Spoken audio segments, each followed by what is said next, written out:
میں ادب و احترام کے ساتھ ہاتھ باندھ کر کھڑا رہا اور درود و سلام کا نذرانہ پیش کرتا رہا۔ یہی سے یہ بات ثابت ہوئی کہ میرے سرکار کو اگر کوئی خواب میں دیکھتا ہے تو یہ محض خواب نہیں بلکہ 100% حقیقت ہے، اس لیے کہ اللہ کے نبی نے ارشاد فرمایا من رآنی فی المنام فقد رآنی فإن الشیطان لا یتمثل بی، جس نے مجھ کو خواب میں دیکھا اس نے حقیقتاً مجھے کو دیکھا، کیونکہ شیطان کو بھی یہ پاور اور اختیار نہیں کہ نبی کی شکل و صورت کو اختیار کرے۔ ذرا اندازہ لگائیں نبی کی زندگی، ایک بزرگ نبی کو خواب میں دیکھا اور اسی وقت دوسرے بزرگ نبی کو بیداری میں دیکھا۔ یہ اس بات کی دلیل ہے کہ میرے سرکار زندہ ہیں۔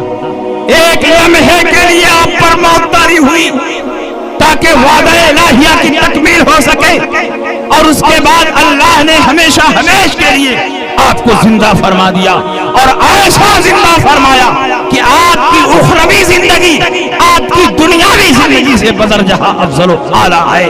یہ میں نہیں کہتا، قرآن فرماتا ہے وَلَلْآخِرَةُ خَيْرٌ لَكَ مِنَ الْأُولَىٰ، آپ کی ہر آنے والی زندگی گزری ہوئی زندگی سے افضل و اعلیٰ ہے۔ جو نبی کو مردہ کہتے ہیں وہ خود مردہ ہیں، میرا نبی تو ایسا زندہ ہے کہ چلتے پھرتے مردے زندہ کر دیا کرتا۔